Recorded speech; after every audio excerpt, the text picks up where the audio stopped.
So here we are, not the third week in a row, but still the third week of Saved to Serve, which is the kind of the theme, overall theme of our ministry plan for this fiscal year that we're currently in. And so that theme verse that we have, Pastor Mike, can I interrupt for just a second? Okay. The church is just dead this morning. I don't know if it was a Husker game or what it was, but everyone's dead. We need to get fired up again. This is Saved to Serve, and we can't just sit there and go, okay. So I got to get fired up. So I was at the Husker game yesterday. I learned some cheers. All right. So if you know how we go, I go Big Red. You'd all go Big Red. You know that one. You know that one, right? We're gonna get Pastor Mike pumped up. So I'm gonna say go Big Mike, and then you're gonna say go Big Mike. All right. All right. I got my megaphone. All right. You ready?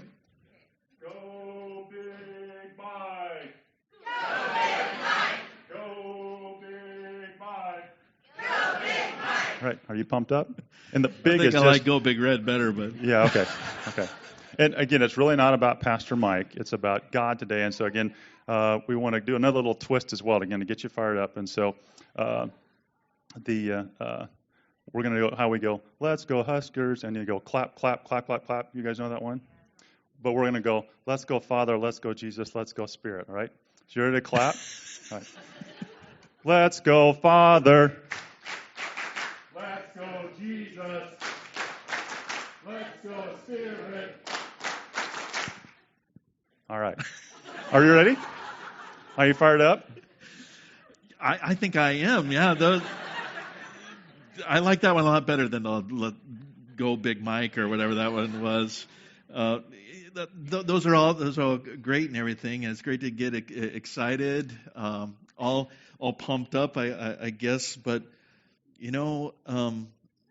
I think you might be missing the point of the last few weeks of our series, Saved to Serve, because we've been focusing all on our commitment to Jesus, kind of defining that real relationship that he desires to have with us, and kind of looking at it on an everyday basis, not just what we do here at the Rock on Sundays. See, I'm all over that. That's why I'm cheering. I've got so many things to be thankful for, not just on Sundays, but all through my life, and that's why I'm cheering. And I even got written on my megaphone, again, so you can see I've got written on my megaphone, family. My family makes me cheer. I've got a beautiful wife. I've got 5 great kids. I've got a wonderful daughter-in-law, and a month-old, the cutest grandson on the face of God's green earth. Yeah. Work. I've got a great job. I'm a lawyer with a great law firm. I get to do that stuff every day. It's pretty cool. Right? On top of that, I got cool stuff. Right? I got a house. I got a fat 401k. I got laptops. I got cars. You got it all. I mean, so it's not just Sundays at all. I've got the whole package, and that's what makes me so happy. Well, fair enough. I think that's awesome. Maybe I can just take that megaphone for a little bit, and then we can talk about that. No one touches this megaphone. Again, it's my family. Do you hear that? My family, my work, my stuff. And someone's got to keep an eye on that. No offense, Pastor Mike, you're a great guy, but I don't trust just anybody with this stuff. God gave it to me as a gift, and it's my job to take care of it. Well, now I'm confused. Because I thought that this was all a God thing. About what he's done and what he's working in you, and what we're cheering him on and getting all fired up about him. But now you're saying that it's your job, you're in control of all that, your stuff. Well, sure. I think it's in the Bible somewhere. God helps those who helps themselves, I think. Because, someone's got to take care of this. cheers are all cool and great, but it doesn't pay the mortgage, Pastor Mike. Someone's got to do the work day to day. So I've got to dive in and throughout the week do the work. And what I need from you, I need a barn burner of a message today that'll get me through the week until next Sunday. That's what I need from you. Ooh, don't put any pressure on me there, Tim. But I don't know that you've got this quite figured out or all sorted out. Are you sure you won't let me borrow that megaphone just for a little bit? I promise I'll give it right back after the the message, and maybe we can sort this out a little bit more. Just for a little bit, and again, I'm watching you. Okay, all right? You can trust me, Tim.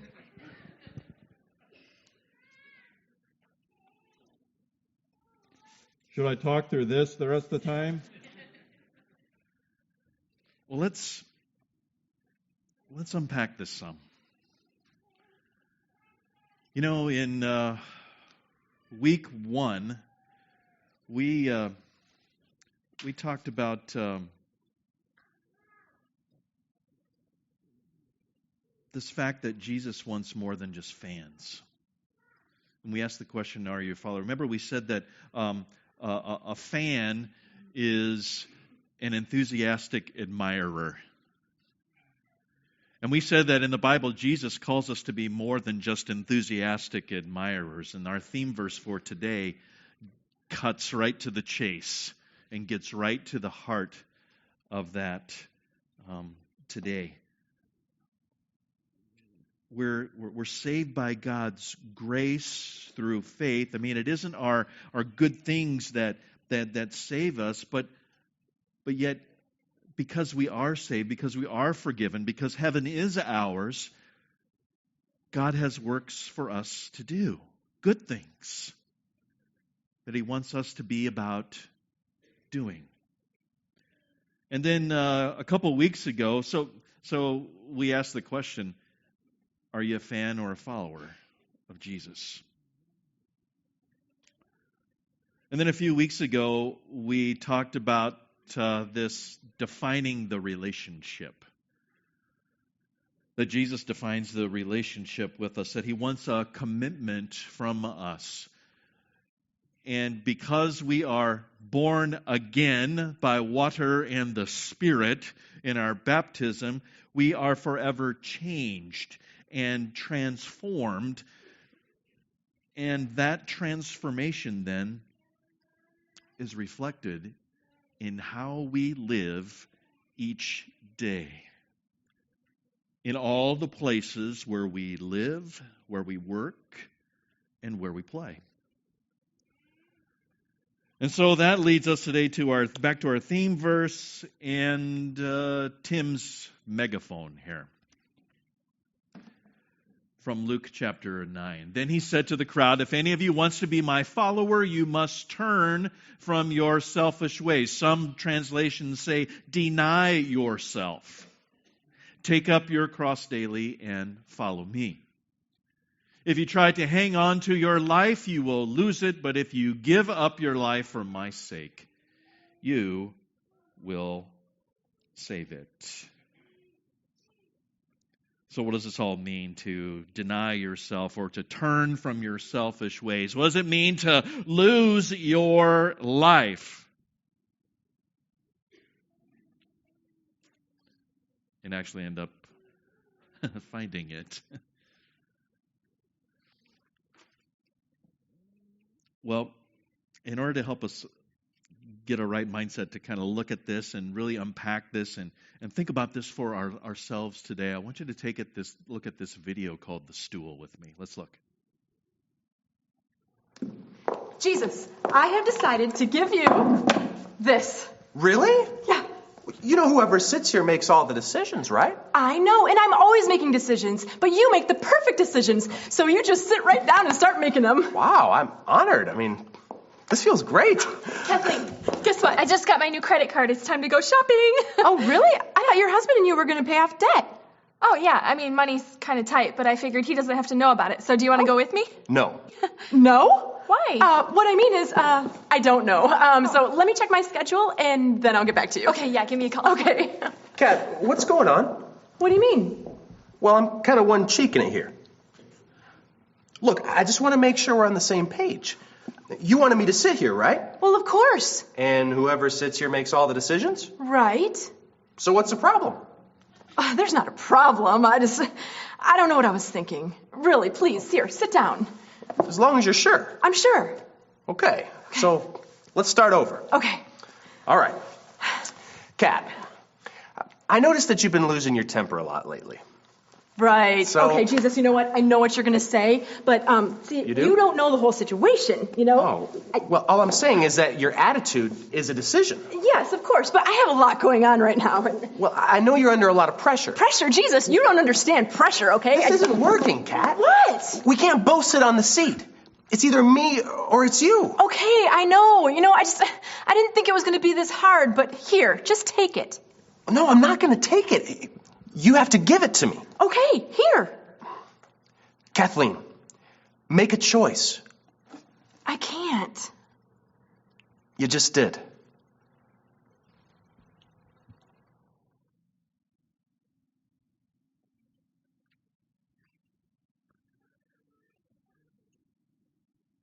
Isn't that how it goes oftentimes in everyday life? So many times we're presented the opportunity to follow Jesus, let him be in control, let him make the decisions, or there's also that opportunity for us to push Jesus off the chair, maybe from one cheek in it to totally off, so we can make the choice, where we can make the decisions, that we can be in control. We all grapple with and are challenged mightily by this S word, surrender. Surrender. We just sung about it a few moments ago.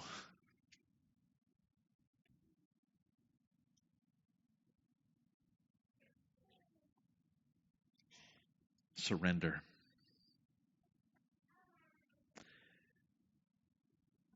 We like to have Jesus in certain parts of our lives, but then when he comes in and challenges us and says no, or says this is how we ought to go, this is where we should trust him more, then we put up our hands and say, I'm not going that far. It's like we like to have this contract with Jesus and have all these exception clauses in them in our relationship.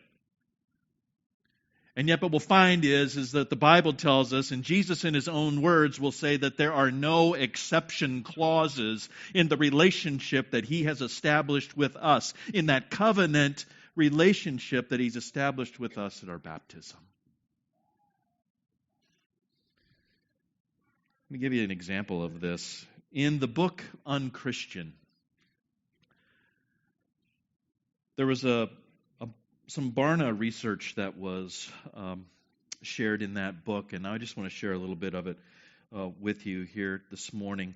It said that it found that 65% of 18 to 42-year-olds, so 18 to 42-year-olds in America have what they called made a personal commitment to Jesus that is still important. 65% have made a personal commitment to Jesus that is still important to them. I mean, that sounds pretty encouraging, doesn't it?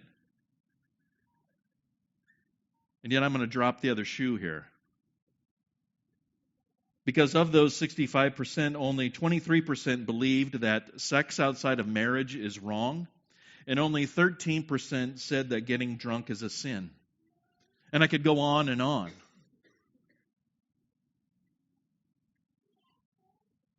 You see, what that tells us is that most aren't committed to Jesus in every area of their life.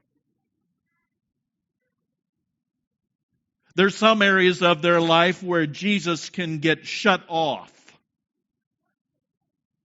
Jesus can be excluded, if you will. And yet Jesus says that there are no exception clauses.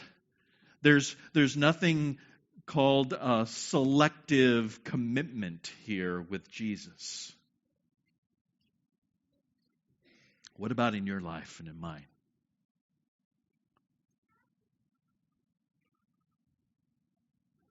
Are there areas in your life and mine that we close off Jesus to? It's great we have him opened up here right now. Our lives are open to Jesus here in this place, and when we come here, What about when we step foot outside? What about tomorrow? What about Tuesday or Wednesday? Or wherever it is that you're going to go on Friday night?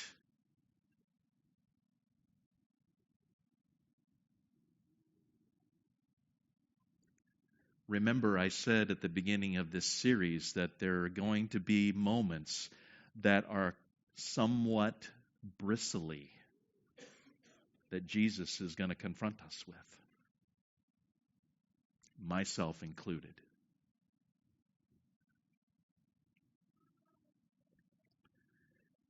You see, the Bible also teaches that the highest calling for you and I, get this, the highest calling that you and I can have is to be a slave, someone who denies themselves and follows Jesus. Surrender control. Now, I don't know about you, but I don't know too many children in the United States of America, for example, that want to grow up to be a slave. I mean, most of us are taught that we should study hard in school, perhaps go to college, get a good job, make lots of money, get a big house, drive a really nice car, enjoy taking awesome vacations. But nobody wants to grow up to be a slave.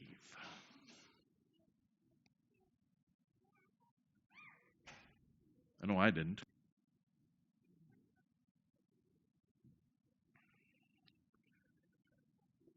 But you see, this word slave, this is a common word used for followers of Jesus in the Bible.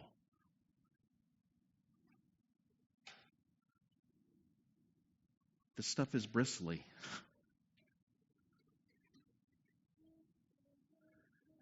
Because you see people like Paul,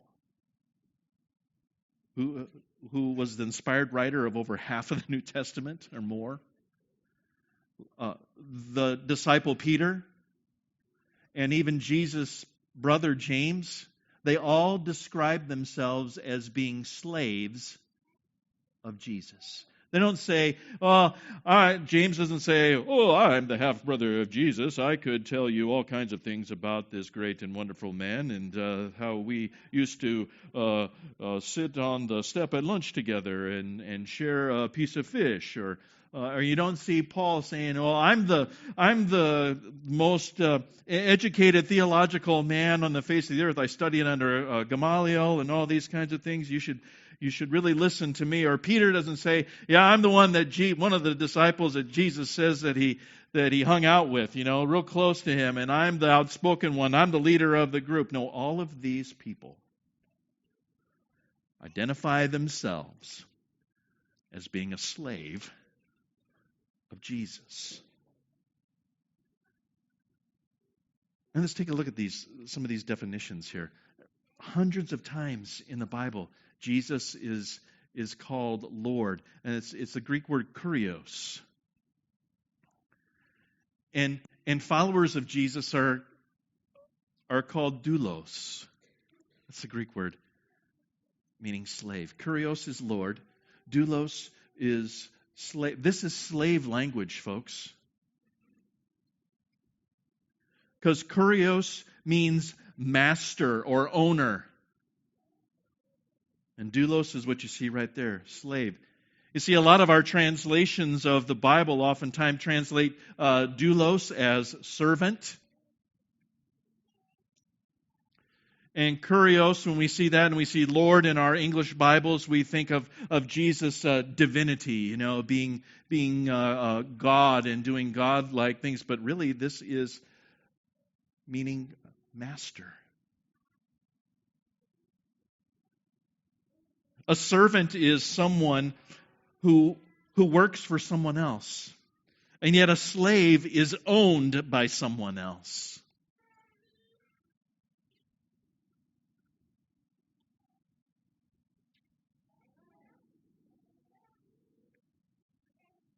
which kind of makes sense to me as I read the Bible. Jesus created you and me, created all that exists. And because sin infected everything in the world, including you and I, at the fall into sin at Adam and Eve, God says, I'm going to buy back what's rightfully mine, meaning you and me. And I'm going to send my son, my one and only son, and he's going to pay the price for sin, your sin and mine. And at the cross, that's what he did. And at his resurrection, God put his stamp of approval on what Jesus did for you and me. And God even gives us the gift of faith to believe it. We are owned by him. And this act of love motivates us, motivated Paul and Peter and Jesus' brother James and so many others to identify and boldly and confidently proclaim that they were slaves of Jesus Christ. A slave owns nothing. A slave surrenders all that he has or she has to the owner, because they know in this case for sure that the owner loves them and will care for them, will provide for them no matter what. And his promise won't be broken. Do you remember that covenant piece of a relationship that God's called us to in Jesus? That all that he has is ours, and all that he's given us that we think is ours is his.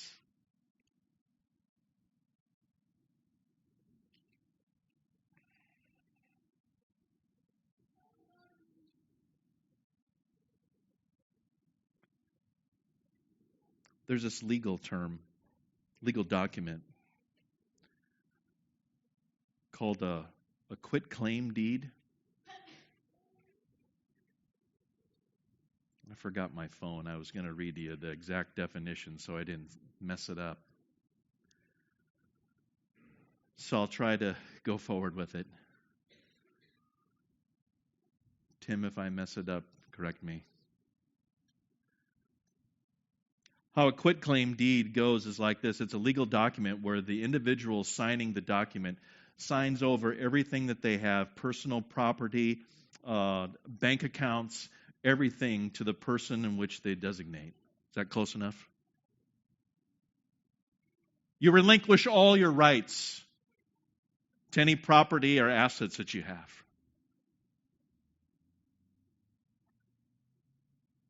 Now, Jesus doesn't require any paperwork from us. But yet, in essence, isn't that what he's asking us when he says, come, follow me? I believe it is. And there's lots of challenges with that. There's lots of faith, lots of trust that is needed to do that, which God himself provides.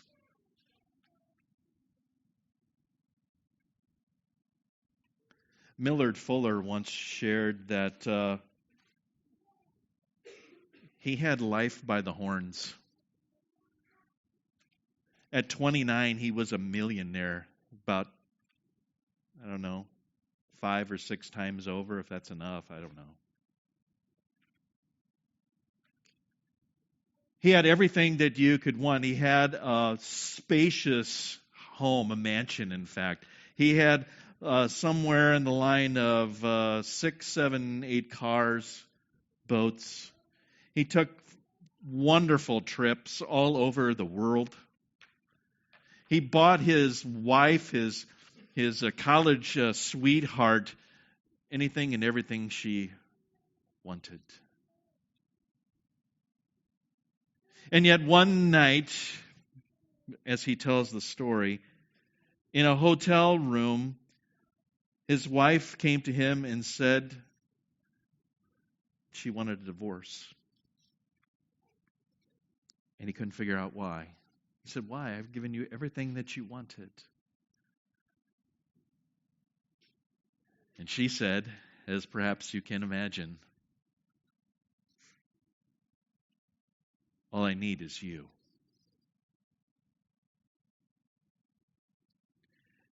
And Fuller shares that on that night, they recommitted themselves to their relationship and decided that they wanted to give everything away, all the stuff, all the assets. So the next morning, which happened to be a Sunday morning, they went to a local congregation and shared the story with the pastor there. That they wanted to sell everything. They wanted to give up everything because it was getting in the way of what was important. Their relationship and who God has called them to be as followers of Jesus. And the pastor said, well, you really don't have to go to that extreme.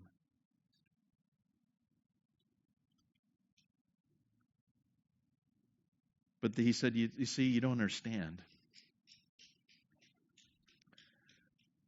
We need to give up everything, period. So that we can follow Jesus.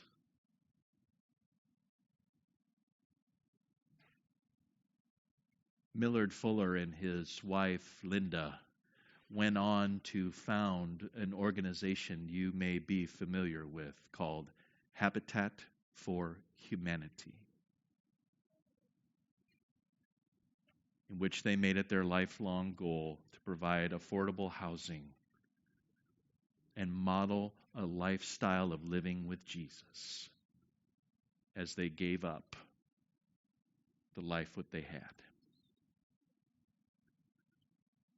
Now, I don't know what Jesus is asking you to give up. I don't know, perhaps for you it may be to sell something. I don't know.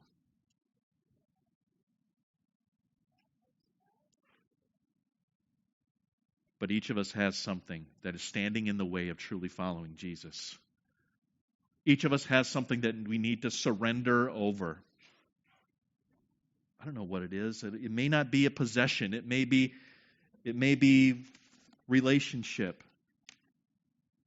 It may be something at work. I don't know what's on your megaphone. But know that as you assess what it is that you need to surrender, what you need to give up, what you need to stop doing, and what you need to start doing is all wrapped in the grace of Jesus. That His forgiveness is there for you to confess your sin and whatever you've held on to that stopped you from following Him. And He'll give you that forgiveness that He always does and always supplies and promises never to run out, and will supply you with the strength that you need and I need to follow Him. It's a transformation. It is a marathon and not a sprint.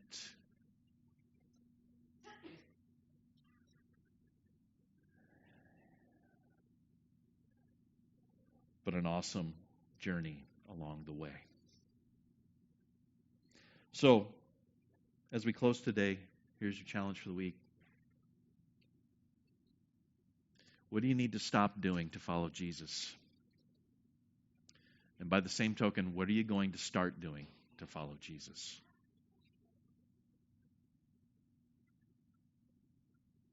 I'll share something that's really helpful for me. It's part of the discipleship to missional community learning that I've been a part of over the last 2.5 years. We've shared some of this, used this little tool with you at our Forever Family reunion meal sometimes, making use of sticky notes.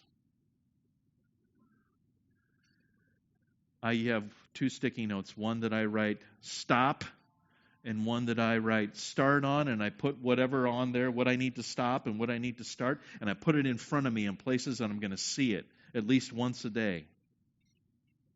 Right now, I have sticky notes on my computer monitor downstairs in my office. Start, stop. Maybe that will be helpful for you. To identify what you're going to stop doing to follow Jesus and what you're going to start doing to follow Him.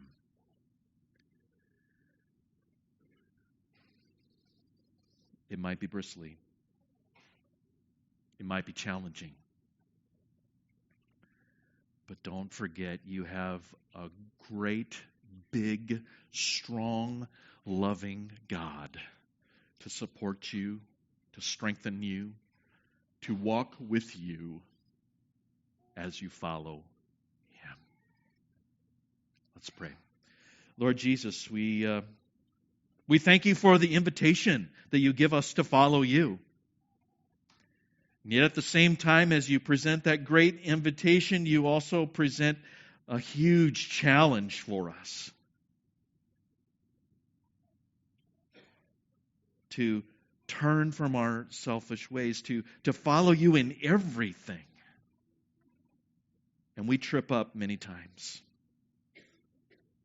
And yet each time we trip, you're right there to pick us up with your forgiveness and love and to continue to move us along forward. Father, as we contemplate in Jesus, as we contemplate this things that we need to stop doing in order that we can follow you and the things that we need to start doing, give us your wisdom, give us that discernment that we need, and most of all, give us your strength to trust in you, to increase our faith, all the while being covered in grace. In your strong and precious name we ask it, Jesus. Amen.